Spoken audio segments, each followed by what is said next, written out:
A huge thank you to Hobby Horse Clothing Company and Kathy's Show Equipment for sponsoring this trip to Beth Clemons Performance Horses. Check out their websites, linked in the show notes of this episode, to thank them for making this possible.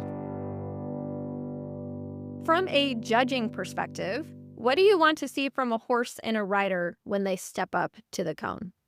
I want to see confidence. I want to see them entering the arena. I'm not even going to say step up to the cone. I want to see them enter the arena showing. I want them to have presence and confidence in their position and their horse. I think if you walk up to the cone and you don't start showing till you get there, it just shows you're not confident.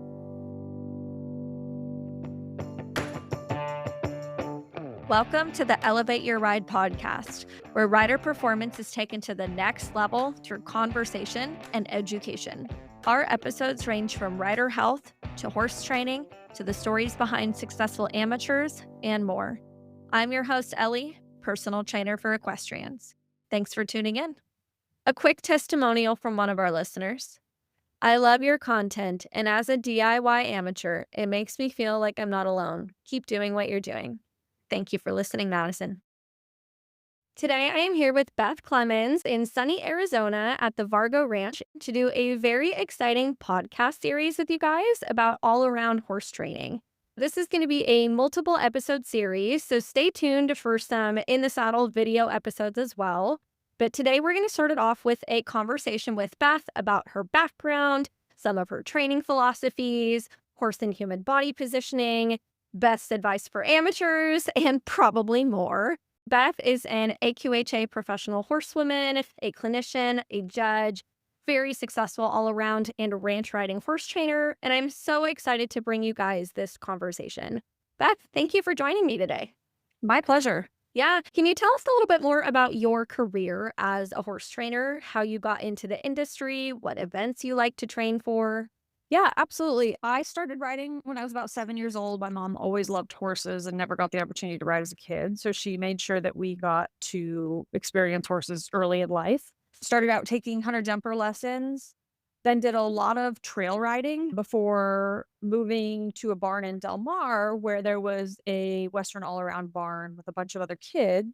And that's kind of how I diverted over into the Western all around world. That particular horse trainer, her name was Gail Willis, and she could see my passion for it and just kind of let me ride everything. And I just absolutely love every bit of learning to read the horses and ride them depending on what they needed.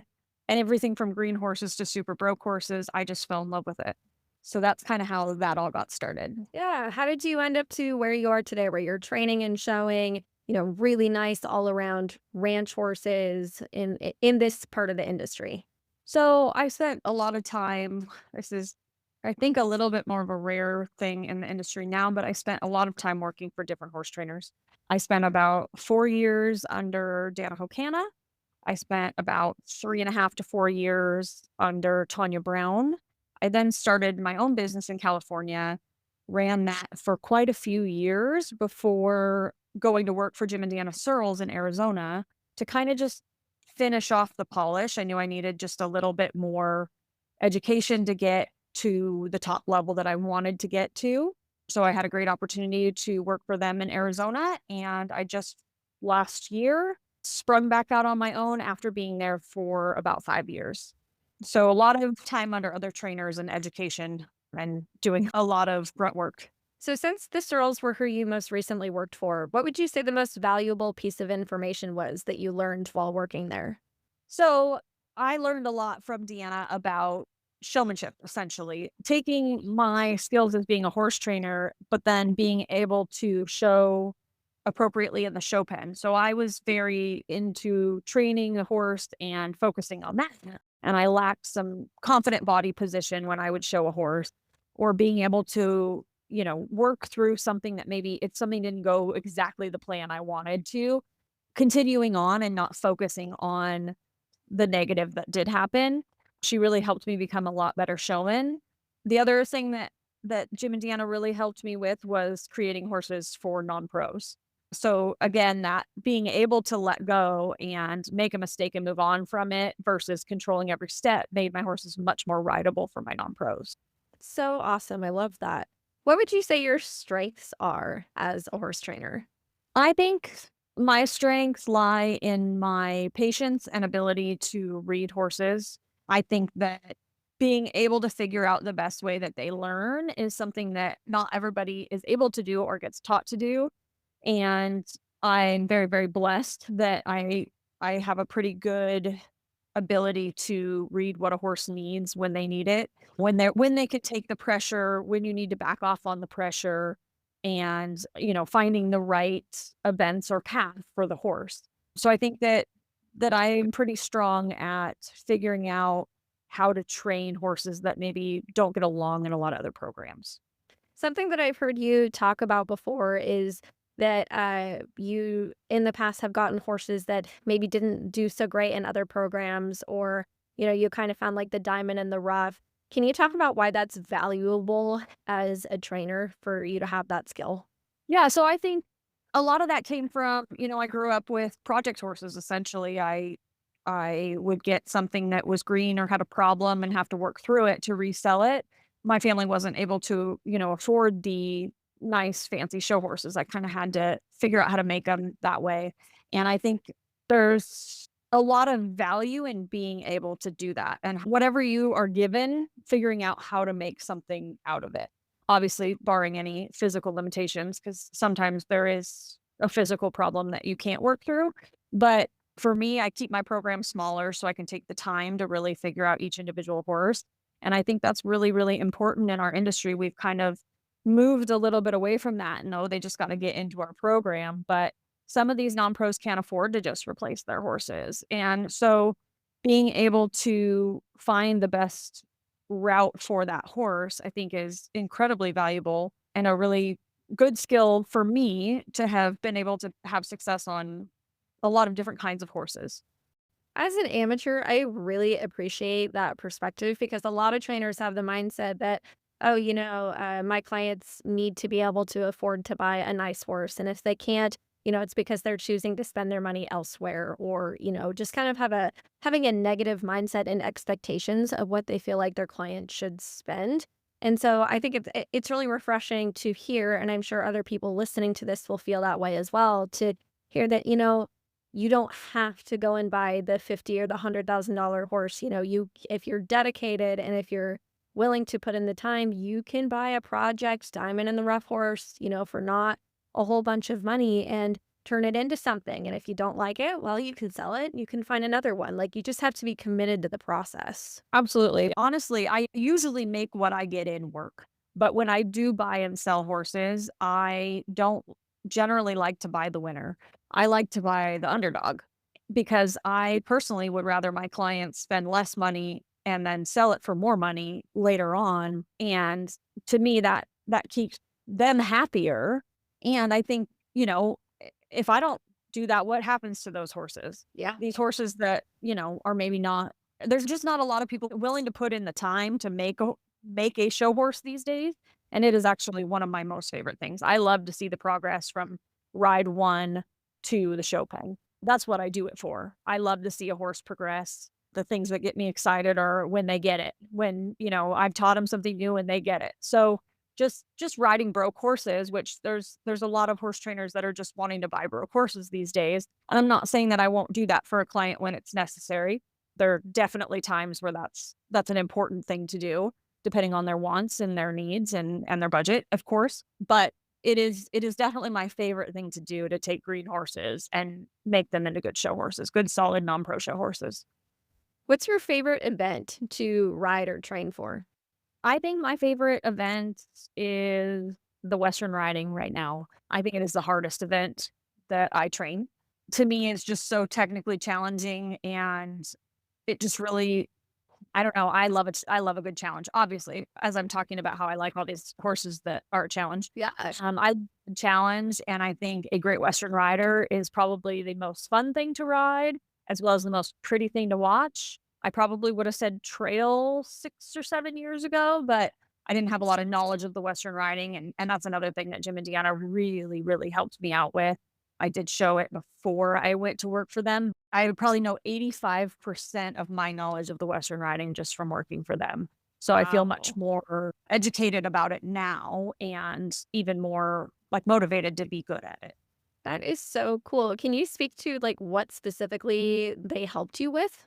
Well, everything. I mean, I had a really talented horse in California that was the first Western rider I ever showed. I'd never had a Western rider as a youth kid.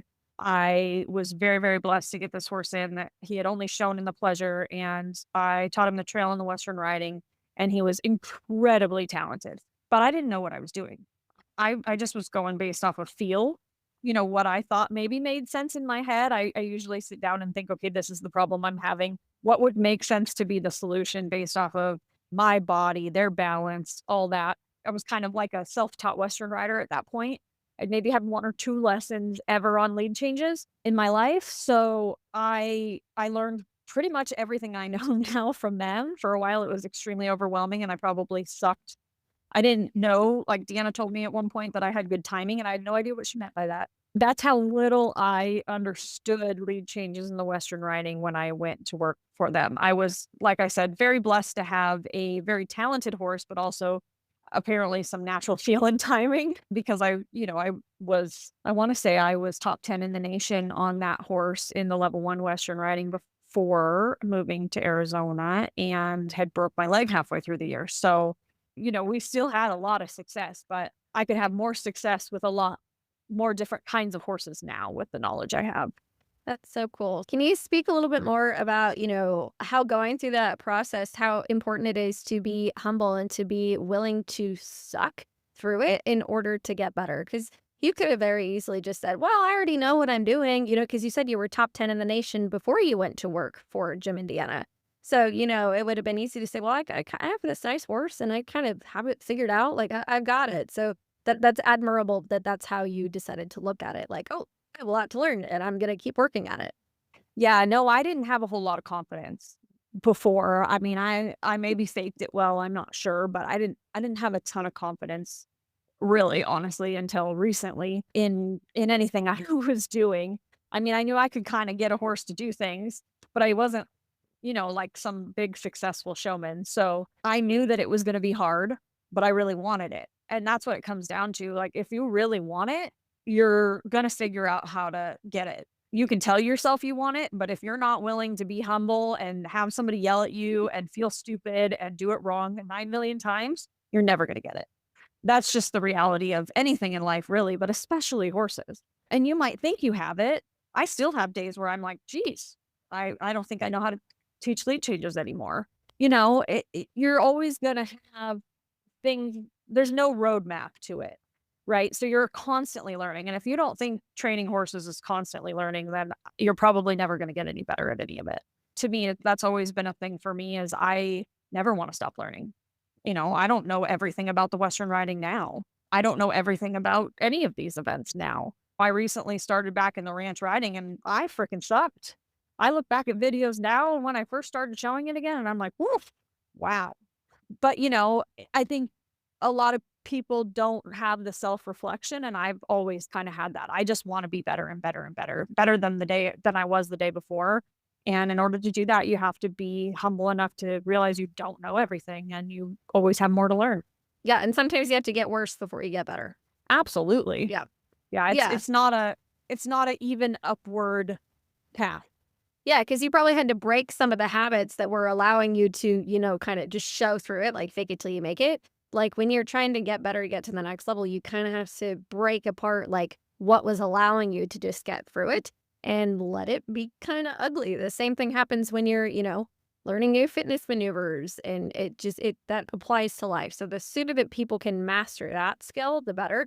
I'm still learning it personally. I feel like we all are, it's work in progress. Absolutely. Yeah. How do you like to go about building your Western riding horses now that you have had all this personal experience, but now, some very successful trainers helping and showing you the path? What do you like to focus on when you're teaching a horse or a rider to change leads? I like to focus on having control of their body. I think that a lot of people think, oh, a horse should just be able to learn lead changes, but they miss some basics. I've had a lot of people say, hey, can I send you my horse for 30 days to teach a lead change? But it doesn't even lope off. To me, a lead change is like a really, really advanced lope off. So if your horse doesn't lope off well, it's probably not going to have enough body control to change leads well. So I think just breaking things down and really knowing what the best position is for your horse. And some horses, it's different. Some horses, I really have to get the shoulder out of the way so the hip kicks through. Some horses, I need to keep straighter because when they get too crooked, they can't get their shoulder over to get changed up front. There's a lot of feel involved as far as teaching horses lead changes. Once they know it, then it's teaching the clients, right? Our natural inclination when we change leads is we're now changing direction. So it's wanting to push them into the direction that you're changing leads onto, which is just putting them on the shoulder and the hip that they need to lift and push through. So it's a natural inclination to want to lean into the lead change. And the best thing you can do for your horse is lean away from the lead change and almost act like you're going to counter after you change. So, that's a lot of the work. And again, this is for me. I know enough about myself to know that I'm constantly reminding myself not to do that. So I think that helps me teach the non-pros is that, I always tell them, I'm like, don't think that I don't have to yell at myself for this too. You might have heard it the last 3 lessons in a row, but trust me, it's not easy. You're constantly going to have to be reminded of it. And that's what's so challenging about the Western riding. Oh, yeah.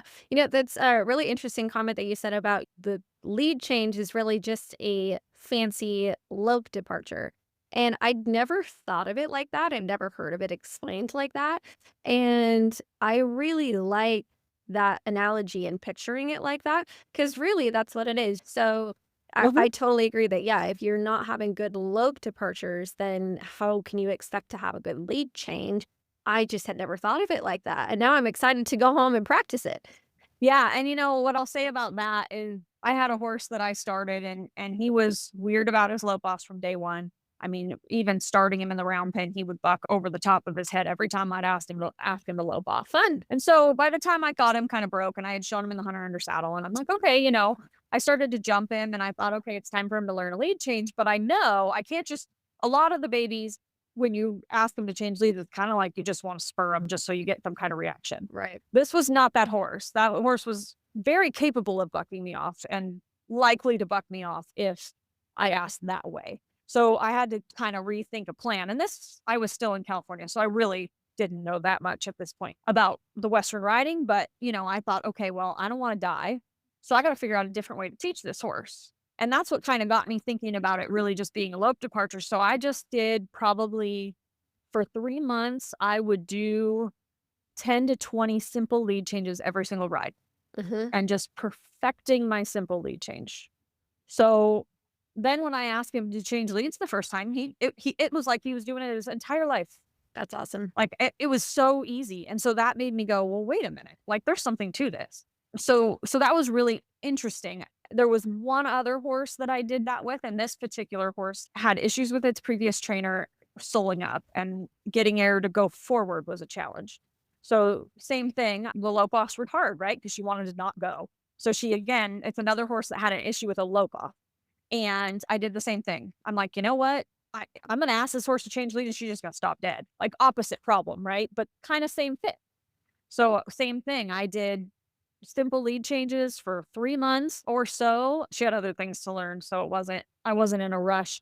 But that horse got ready to show the Western riding quicker than any horse I have ever prepared for the Western riding because I put in that time getting those lead departures right and letting her know exactly what it means when we go across that middle and I change my leg. I mean, I think that's something that people don't think about, but I think it's a really important thing to think about. Yeah, for sure. I was going to ask if you do simple lead changes or even a simple lead Yeah. change down to a walk or even down to a stop.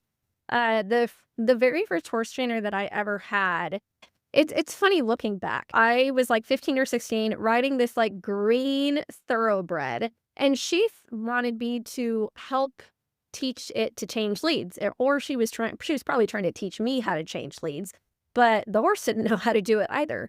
And so that's what she would have me do is, break down to the trot and then lope. And eventually she was like, okay, so for this one, you're going to do 7 trot strides. And then the next time you're going to do 5. And then the next time you're going to do 3. Then the next time you're going to do 1. And then eventually it just got to the point where you just took out the trot step And that was Mhm. really, really helpful for me as an amateur learning the mechanics of a lead change because I feel like that is such a hard thing for it was for me and it still is for me. I am by no means a proficient lead changer. I'm still learning, but just breaking down and learning more about the biomechanics. Do you teach your amateurs that way as well? I do, depending on the situation, depending on the horse, they do kind of learn the drills.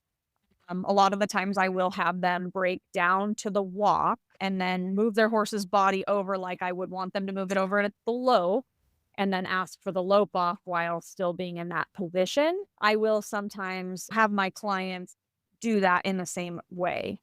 Yeah, yeah. So, how do you teach your amateurs to not get greedy when they're learning, like the actual lead change portion? I mean, I don't let them, right? I have them go through the center and set up a lot of times. And if it's not right, I tell them not to change. I don't let them just go through and do the Western riding pattern 7 times because that's not useful for anybody. It's just going to get worse and worse and worse every time. So I teach them drills essentially to use in between those times where they maybe go down the full line. And at some point you go, okay, your horse knows how to change leads. So you don't actually have to change lead. The setup is more important than the lead change. The corner to get to the route change is more important than lead change. Once the horse knows how to change lead, that part's the easy part. But the amateur's focusing on the lead change. So I convert them back to focusing on something else. The setup, the corner before, squaring that corner to get straight across so that you can then move, put their body in the correct position. Really breaking down the different parts of the pattern instead of focusing on just solely the lead changes gives them plenty to do. And then generally they go through and do the lead changes and they're so much better because they're set up properly. I feel like myself and everybody listening to that was like, "Oh, yep, I do that." When you were explaining, like, okay, like you have to focus on the setup, you can't focus on the lead change. You have to focus on your line, your corner. Is your horse moving off your feet? All the setup things, and we just want to focus on like the big thing ahead. It's so hard. Yeah. So Yeah. hard. It is hard. A special thank you to Kathy Show Equipment for making this in-person podcast with Beth Clemons possible. Kathy's has everything you need to have a successful training session with your horse. From new and used saddles, to halters and headstalls, to bits and spurs, if you're in the market for quality tack that will last years to come, check out their website, linked in the show notes of this episode.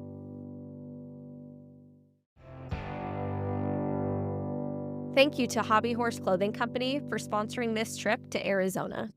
Hobby Horse has so much to offer you as an equestrian athlete.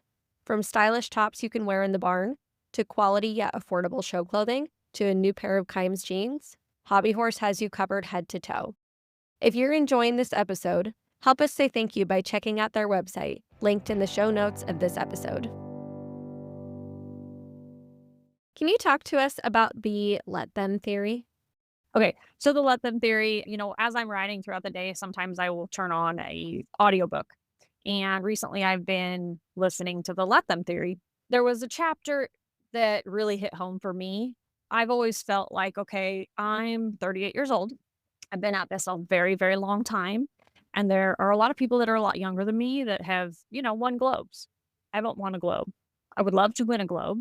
So I've always been like, why is that? Why is that? Why is that? And I think it's a very common thing that we do in our industry where you look at other people's wins like you're the one losing. So if you look at your best friend goes and wins a world title and you start to feel like, well, why can't I do that? Like, oh, it's not fair. It's not fair. You'll always feel defeated if you think that way. So I kind of played it in that way a little bit. Like I was always like, why am I not further along? Why am I not better? Constantly comparing myself to other people. And if you are not willing to look at yourself, if you're going like, oh, it's just not fair, well, there's a reason that it's happening. You're missing something. So this last year at the World Show, I had a great show. Every single one of my horses that I took ended up with a top 10 at minimum, but I wanted to win a globe and I didn't win a globe. And the girl that stalled with me, who I love and am so happy for, won the junior ranch riding. Super, super happy for her. But I was like, gosh, she's, almost 10 years younger than me. Like, what am I doing wrong? And I really had to come home and go, you know what? I got to figure out how I can be better. A lot of people don't do that. A lot of people focus on, well, it's just not fair, or I need better horses, or I need this. And I came home and I went, what can I do better? I watched my videos from the World Show. I found something in the work that I was avoiding or giving myself excuses for. And I came home and I decided I'm not giving myself those excuses anymore. I made myself so motivated to be successful that I put in the reps. I showed up every day trying to do the things that I didn't want to do, that are boring, uncomfortable, anything that I was avoiding or making an excuse for. I really tried to put in that work. And quite honestly, as I said before with Deanna saying that it wasn't necessarily my training, it's me. Quite honestly, it was me. It was me. I was trying to manage too many things again with my horse instead of putting my hand down, doing the showmanship, making sure that they stayed, in between my reins, whether I was, staring at them to make sure or not, like they just had to stay with me a little bit more. And I think that the let them theory and listening to that, I kind of was like, okay, well, I didn't really know that's what I was doing, but when I heard that chapter, I was like, that is what I was doing. And now I can explain it better, which is super helpful. But after going home and doing all that work, I just had finished up having two of the most successful horse shows of my entire career. So it does work, but I think it's really, really hard to make yourself do. It's way easier to be jealous of somebody or blame somebody or give yourself an excuse than to just put in the reps. But it's the same when it comes to your physical goals. Mhm. It's never going to happen if you don't put in the reps. It's the same thing with horses, Yeah. whether you're a horse trainer or a non-pro. Yeah. So I have not read the Let Them theory, but after talking with you, it is now definitely on my list. From hearing you talk about it, and just from what I've noticed, a lot of people like to have the victim mentality, especially in the horse industry. And I find myself in that position all the time. You can come up with all these excuses as to why you're not reaching your goals. And the important part is, maybe it's just not your time. And as long as you're putting in the reps at home to do what you can, to get better. That way, when it is your time, you've already put in, the base level work. You don't have to start from scratch.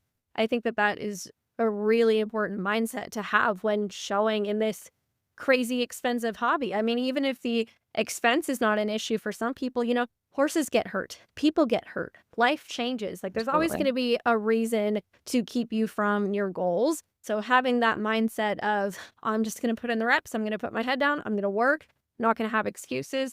I love that mentality. I try really hard to live by it every day. Absolutely. I mean, and there's so many things that book relates to in our industry. It just basically, even you can think about when in this industry, as we know, there's a lot of people talking about other people. Let them. Who cares? There's a thing going around on the internet, well, a few years ago now, that said how to be successful, and it said focus on your own shit. Well, yeah, absolutely. Let them do whatever they're doing. When you go to a horse show and you see somebody doing something else, let them, ignore them. I don't have a ton of close friends at the horse shows, and that's because I'm busy keeping my head down, focusing on my own stuff. And love me or hate me for that's what I'm doing. I'm here for my clients and for me. I'm not there to go out and party with people or, be super social. I'm there to work and I have goals and I'm 100% focused on my goals. And if somebody wants to talk bad about me because of that, fine, let them. It doesn't bother me.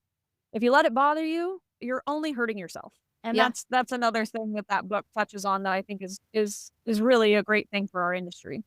yeah, yeah. I totally agree. How do you keep yourself from getting burnt out? Or have you ever been burnt out? And how did you come back from it? Yeah, I think any horse trainer that tells you they've never been burnt out either hasn't been doing it long enough or is lying. I've absolutely been burnt out. I can tell you that I start to notice that I just don't expect quite the level out of my horses when I'm starting to feel the burnout. And for me, it's going to the mountains. I love to hike. I love to go to the mountains, be away from cell service and the horses. If I'm going to take a break from working, I can't be within 100 miles of work. Everybody's like, oh, why don't you just take a couple days off at home? No, I'm going to end up coming here and working. I'm going to be at home thinking about something I want to do at the barn.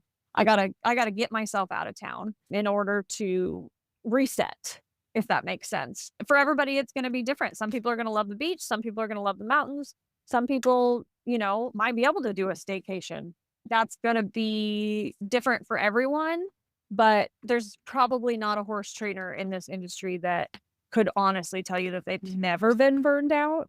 But I think too, constantly trying to reinvent yourself helps. And when I say reinvent yourself, I mean, like, when I go back and I sit here and go, okay, well, how can I make my program better? How can I be more useful to my clients? How can I be more useful to my horses? That gives me motivation to go work on something. And so if I'm feeling really burned out and I can't get out of a rut, and maybe I went on vacation and I still can't get out of a rut, I might even go take a lesson, go take a cow horse lesson, go take a reining lesson, go learn something from somebody else that you wouldn't think necessarily is going to relate to what we do, but you can learn something from everyone. And if you don't go try to do that and get motivated by other people and their programs and stuff like that, you will get burned out, or you will stop getting better, or stop trying to get better. I totally agree that anytime that I am kind of feeling in a little bit of a rut, I need some creativity. Either I need to find it in my environment, or I need to leave my environment to try and find it somewhere else. And then I can come back and be refreshed. And I think that when you stop, getting excited and kind of getting nerdy and looking for excitement in the sport, then that probably means you're either getting pretty close to burnt out, or you already are, and you need to kind of reignite that passion, refind it. Exactly, exactly, and that's where I say, like, sometimes it's not even away from the horses, it's just going to ride with another trainer that might just make you motivated to, like, "Ooh, I really liked that, working the flag on this horse gives them motivation to turn, and my horses haven't been turning really good, so I'm gonna haul some of my horses over and work the flag on them." I actually had a horse that I did that with, that she was pissy about her turnarounds, and I'm like, what might help that? I was like, this kind of horse, I think she would be happy to chase something. So I kinda taught her to work the flag, and next thing you know, she's turning around great for me for the ranch riding. It's awesome. Where it would have been easy to be like, "I'm just frustrated and I wanna throw up my hands and this horse just can't turn," and all that. I think that kind of stuff is what kinda will reignite my passion, is figuring out what is gonna work to get through that spot. And like I said, everyone's different, so it could be that, somebody wants to go paint. They have a creative side, or go to a smash room. It's just sometimes it's getting away and doing different things and coming back at it from a different perspective. But the wrong thing definitely is to give up and feel sorry for yourself, Yeah. because you got to figure out how to remind yourself why we started this in the first place, because we love the horses. At least that's what it should be. Yes, that is what it should be. Yeah. If you're in the sport, you should do it because you love the horses. And if you remember that that's why you're in the sport, then it's easier to not get burnt out. And if you're starting to forget that, then maybe you just need to spend some time with horses, and maybe, like you said, in a different discipline. There's no reason why you can't take your horse to a local dressage trainer and, go and take a dressage lesson, or go to a Uh-huh. reining trainer. Like, you can take your performance horse, your quarter horse, and go try other events. They are all around horses, quarter horses. They are Yeah. supposed to be able to do anything that you ask them to do. Now, our show horses are probably a little specialized, but the Right. quarter horse is meant to be able to go do anything that you ask it to do. Well, and one of my favorite things to do, like, on a maybe say I'm prepping a 3-year-old for the 3-year-old ranch riding, or, it's a ranch rider that I've taken from a reiner, and I'm gonna show it for the first time in the ranch riding. My favorite thing to do for both of us is, the day before I put them on the trailer to go to the horse show, go on a trail ride. Love it. Instead of drill, drill, drill in the arena, I'm like, "All right, let's get out, let's do something different so that we're both refreshed when we get to the horse show." And, and I think too, what that can do, that I think people don't think about, is it works through, like, they're probably gonna spook at something. If they haven't really been trail ridden, they're probably gonna spook at something. So now it allows me to have a relationship where we've worked through something difficult and we didn't die, Yeah. right? So now the horse knows, okay, this maybe was a little scary, but we got through it and it was okay. And then we're relaxed and we're just wandering down the trail, you know? Yeah. So I think that that's when I feel like maybe my horses are getting burnt out or they're overtuned. That's what I try to do is just go on a trail ride. And honestly, some days I'm like, I look at the arena and I go, I do not want to just go in the arena today. Like I just don't. I can't just go And ride in a circle all day. right. Yeah. I mean, some days I just look at the arena and I go, oh, like it just feels too taxing on my brain to have to train that way. Let's just go for a trail ride. You know, guarantee you the horses are very grateful those days. And I do feel like it helps me when I go show to have, like I said, worked through some different issues that you don't aren't able to work through in an arena. I love that mentality and I love that you do that. And I do the same thing with my clients. If my clients are getting ready to go to a horse show, I'm not making them do their full, hardest workout the day before they leave for a horse show. We're going to be stretching, we're going to be doing recovery, we're going to be doing mobility, we're going to set their body and their mind up for success. I might even play like some yoga music and I might ask them to close their eyes. And then I'll just guide them through kind of like a yoga session. Like I kind of take what I feel like that client needs that day before the horse show, and I make sure to give them that. And I love that that's what you do with your horses. If you're grinding on your horse and you're making them, mentally fatigued and physically fatigued, they're not going to feel their best the next day when you drive to the horse show. And then when you ask them to get out and perform, especially if it's a young horse, in my mind, that's just not setting them up for success. So I think that that is great that you do that. Yeah, I mean, I think it's easy to get into a routine, but I think it's super valuable for the horses. And like I said, I think that a lot of the times we end up avoiding putting horses in situations that make them uncomfortable instead of using it as a training tool to build their confidence in you and the partnership that you guys have. And I my clients come with me on the trail rides. And same thing, right? Okay, well, we walk across a busy road and go into a preserve and you have to go over one of those, trail gates it's like super Yep, narrow and it's yep, I metal drove bar by and it. it's Yeah. high. Yeah, it's a Yeah, it's and a no busy none of the road horses wanna too. go. Yes, none of the horses wanna go through that. None of them do.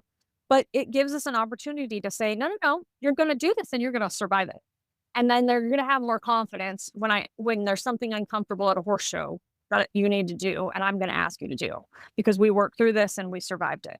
So just building those kinda little things is really important for the relationship and the connection, and I think it's really overlooked in our show horses. We're so busy focused on maneuvers and trail poles and all of that that we forget that just building their confidence in us is important as well. Are you always hearing roll your shoulders back, push your heels down, add more leg, but you don't feel like you can? These cues will feel like a constant fight if your mind and body has not developed the proper connection, coordination, mobility, stability, and strength required. At Lope and Down the Rail Fitness, I create customized workout plans for riders so you can become a stronger athlete for your horse. If you're ready to ride more effectively, visit my website, lopeanddowntherailfitness.com, linked in the show notes of this episode, and start training with purpose to elevate your ride.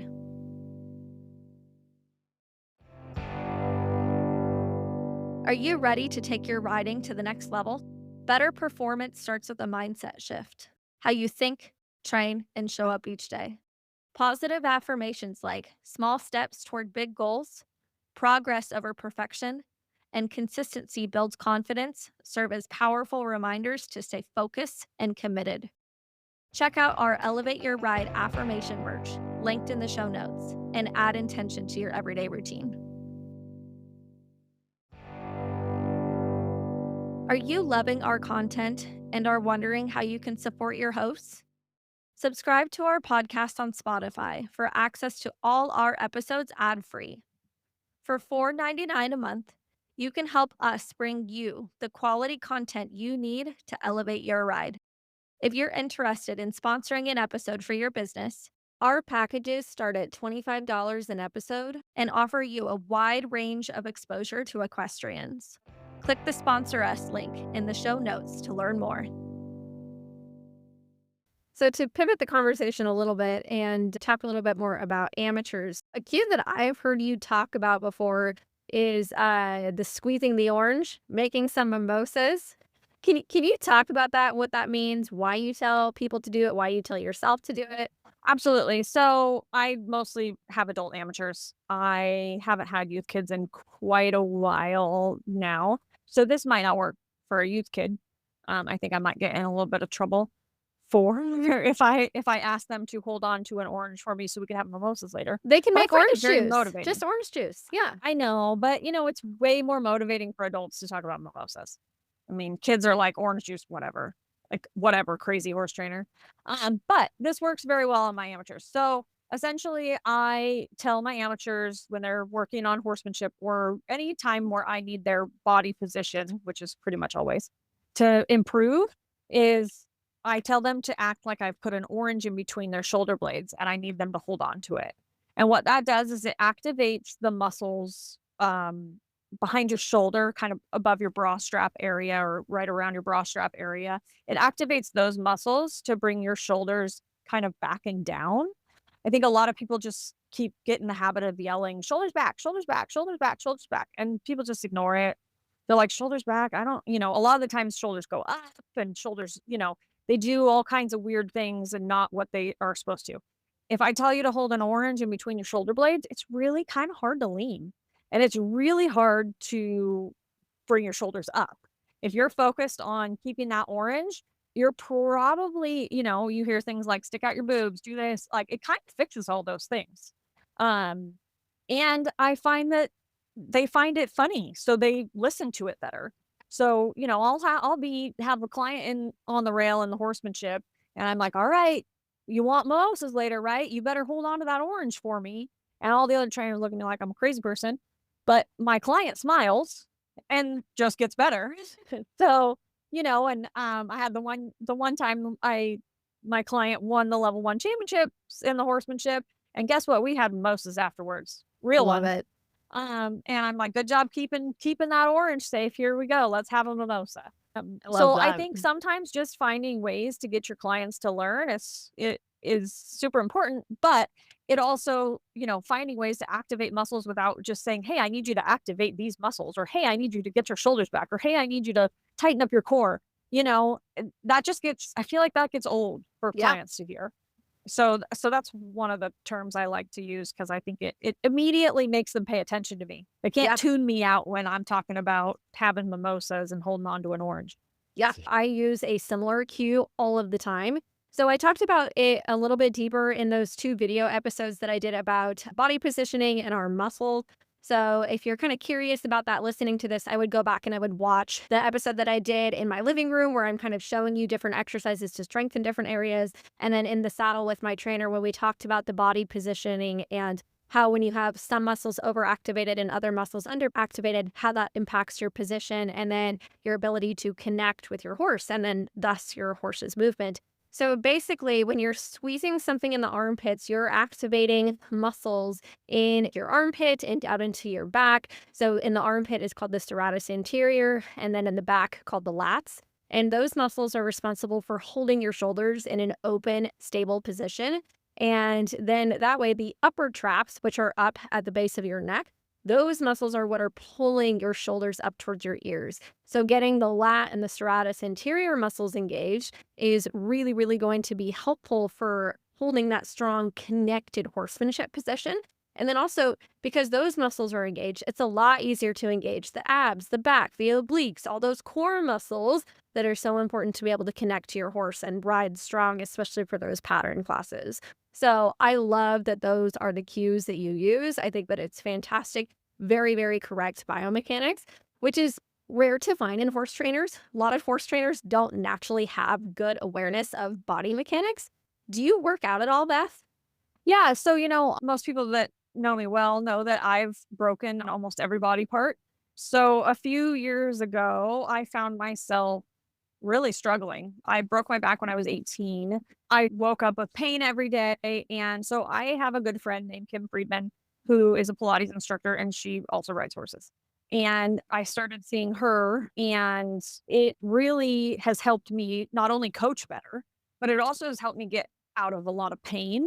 She really works on strengthening the muscles around my broken parts. which helps me stabilize a little bit better, but also just bringing the awareness of like, I knew what I wanted with the orange, right? But I didn't know how to explain it in the way I just did with which muscles it Mhm. activates and all Yep. that. And so she's really, really helped me just in doing exercises. And one of my big issues was like internally rotating my shoulders and using my traps, letting everything get up into my neck.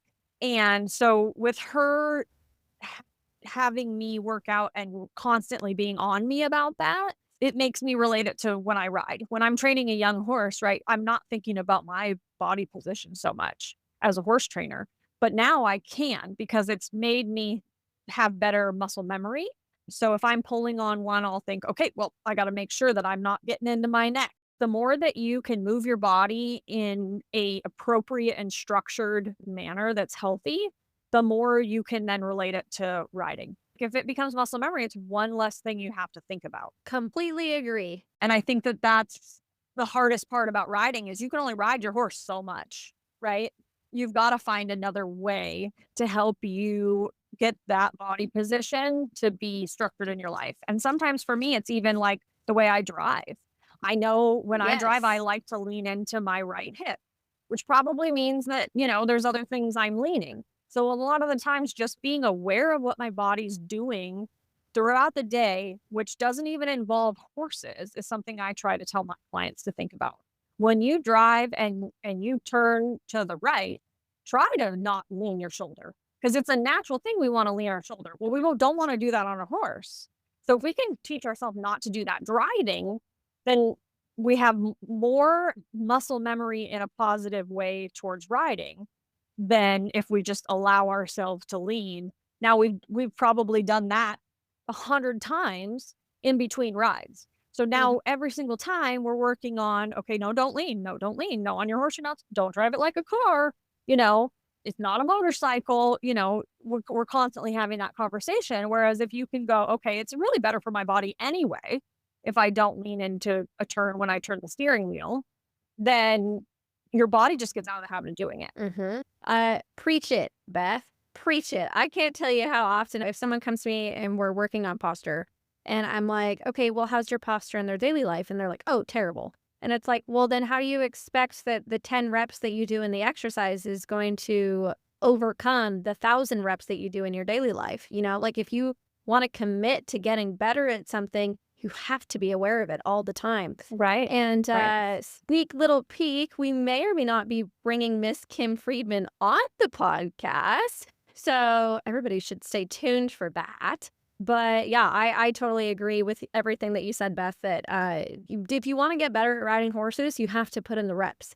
And sometimes, for lots of reasons, some people don't live by their horses. And also, horses don't need to be ridden 7 days a week doing the same things over and over and over again. So you have to find a way to put in those reps without doing it in the saddle all the time. So Yeah. working out is a great tool for that.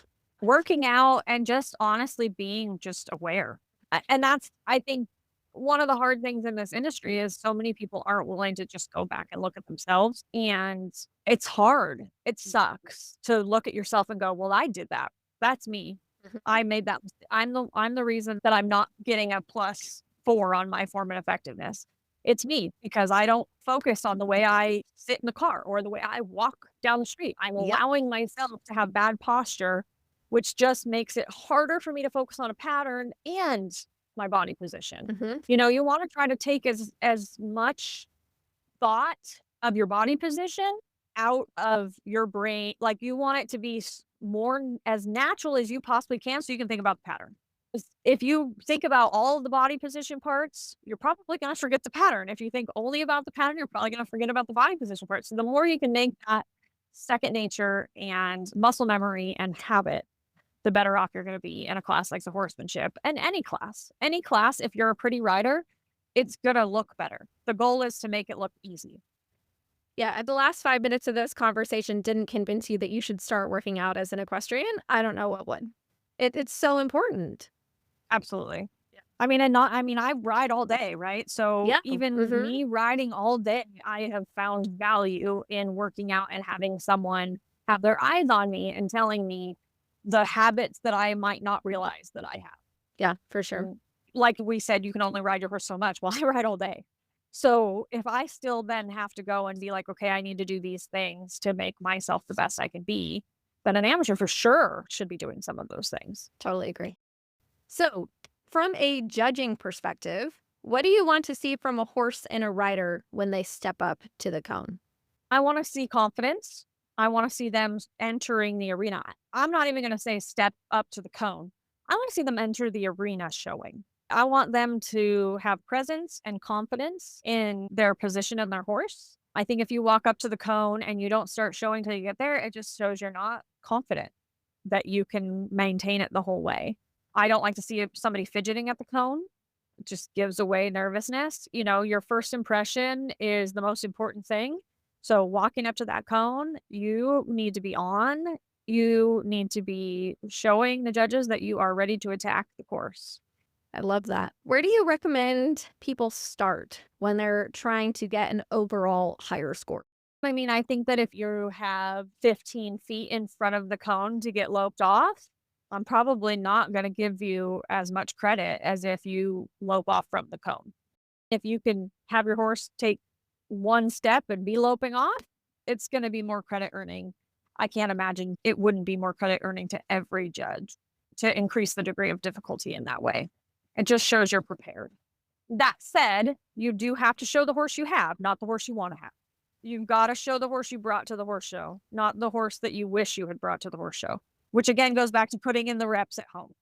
Yep. And it can be really hard when you get to the horse show and you see everybody else riding all these fancy horses to be like, well, shoot, I need to become that in the next 10 minutes for when I go start my pattern. And then it usually doesn't go so well in the show That's pen. the quickest way to make your horse sour. I always say ask for 120% at home, and then their horses will be very happy to give you 100% at the show. How often are you asking 120% at home? So not very often. I would say that when I'm 3 weeks out from a horse show, I'm probably putting the pressure on for 2 weeks. I'm asking for everything every ounce they can possibly give me for about 2 weeks before I leave for a horse show. Then the week before, I'm probably going to let off the gas a little bit and go back to building that confidence. Maybe go on a trail ride, maybe do something different, that's not so, just drilling. And then that way, by the time I get to the horse show, they're still tuned up from that 2 weeks of me really being up on them, but they're not overdone. We don't always get to do things in an ideal way, but that is my ideal way that I would like to prep a horse for a horse show. I see a lot of times people aren't putting in that work at home before they go to the show, and then they get to the show and they put on all the pressure. And then your horse is just nervous. They don't want to perform as well. So I think expecting the max you could ever want to expect out of them at home, but then giving them a break and letting off, and then maybe asking for not quite as much as you asked for those 2 weeks, but still a lot is probably going to get you the best result while keeping your horse happy. I just don't think you're going to make a long-term show horse keep wanting to show for you if you ask for 80% at home or even 100% at home, but you want 120% at the horse show. They're going to hate getting on that trailer. Yeah, for sure.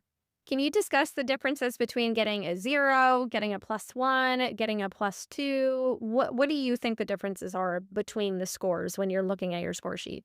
So, first of all, every time we talk about scoring with anyone, I tell people to read the rule book because understanding how you're scored is so important. And I can tell you, I have talked to many horse trainers that have not read the rule book, but it lines it out. A 0 is average. A +1 is good.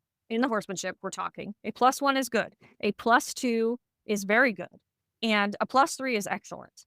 So your maneuver is going to fit into a category. Now, mind you, there could be multiple aspects of the maneuver. So say a lope off from the cone.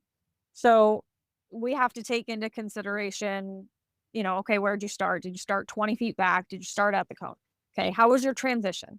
How was the actual quality of lope? So all of these different parts have to go into the maneuver score. And say you start 20 feet back, and I'm like, oh, I might think that's average to poor. Okay, poor being a -1. I might say that's average to poor. Maybe we'll say it's a -0.5. But your transition's really good. Okay, but I'm thinking it's good. It's not very good, but it's good. So +1. So these are obviously the same maneuver, but I might still be scoring each part of it. Now your quality of lope and your connection is very good. We're going to go with a +2 on that. So now we've got, okay, maybe a -0.5, a +1, and a +2 that I've got to average out in this maneuver.